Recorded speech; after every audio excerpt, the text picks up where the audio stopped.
जोहार जोहार जोहार। Hallelujah hallelujah. हमारे परमपिता परमेश्वर की उत्पत्ति दो के बारे में, प्रभु की वाणी के बारे में मैं वर्णन कर रही हूँ। हमारे परमपिता प्रभु हमारे दूसरे उत्पत्ति में क्या बताए हैं, उन्हीं के सम्मुख में उन्हीं की बातें आप लोगों को बता रही हूँ। यूं आकाश और पृथ्वी और उनकी सारी सेना बनना समाप्त हो गया और परमेश्वर ने अपना काम जिसे वह करता था सातवें दिन समाप्त हो गया। उसने अपने लिए किए हुए सारे काम को सातवें दिन विश्राम किया और परमेश्वर ने सातवें दिन को आशीष दी और पवित्र ठहराया, क्योंकि उसमें उसने अपनी सृष्टि की रचना के सारे काम से विश्वास किया।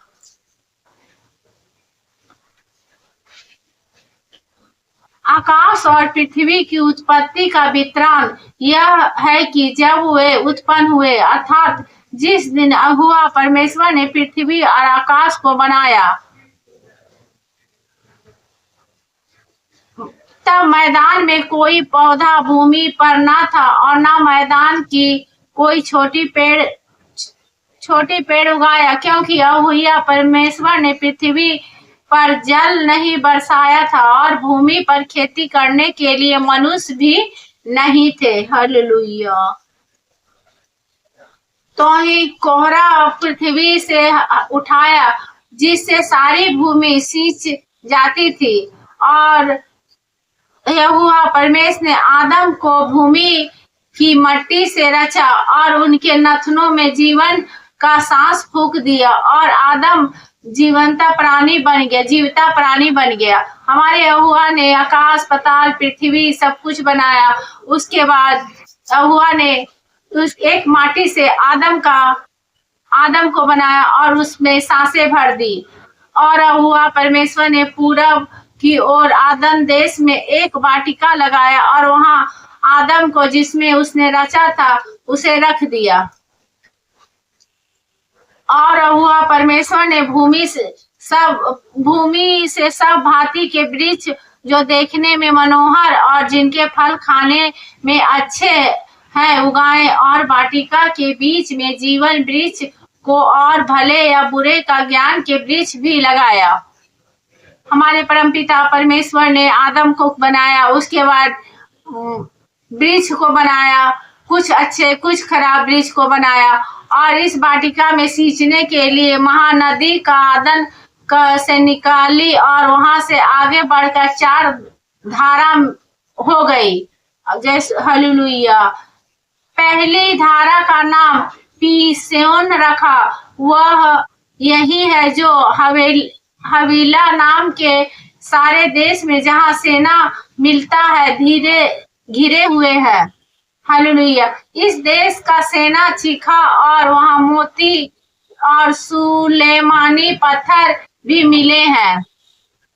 हालेलुया।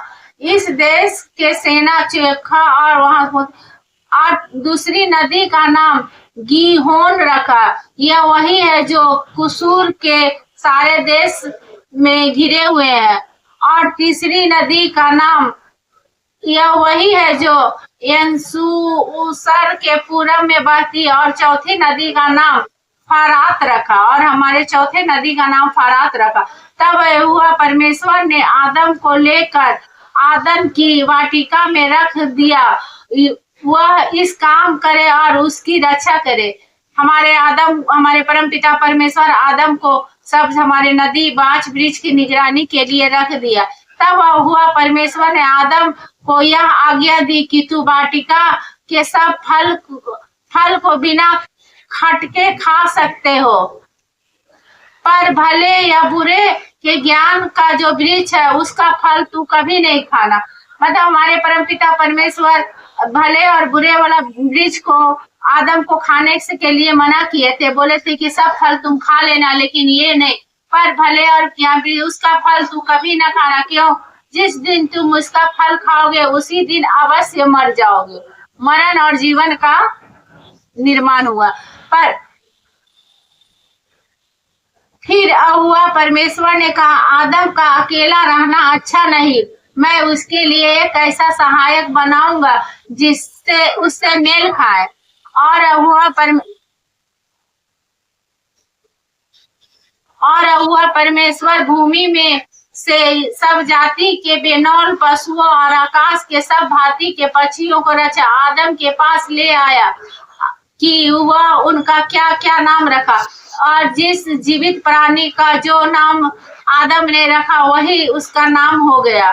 सो आदम ने सब जाति के घरेलू पशुओं, आकाश के पक्षियों और सब जाति के बेनौल पशुओं के नाम रखे, परंतु आदम के लिए कोई ऐसा सहायक न मिला इससे मेल खा सके।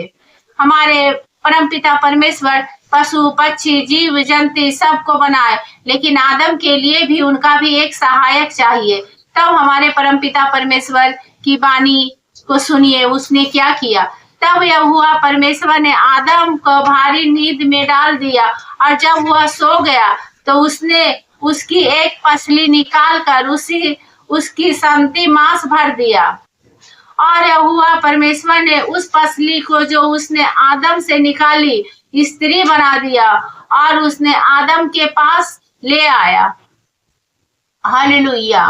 और आदम ने कहा, यह मेरी हड्डियों में की हड्डी है और मेरे मांस का मांस है, सो इसका नाम नारी होगा, क्योंकि यह नर में से ही निकली हुई है। इस कारण पुरुष अपने माता पिता को छोड़कर अपनी पत्नी से मिला रहेगा और वह एक तन बने रहेंगे। और आदम और उनकी पत्नी दोनों नंगे थे पर लजाते न थे। हालेलुया। इसी तरह हमारे उत्पत्ति श्रृंखला 2 का वर्णन मैं अपने परम पिता के माध्यम की वाणी से मैं आप लोगों के सामने प्रस्तुत की हूँ। Hallelujah, hallelujah, hallelujah. God bless you.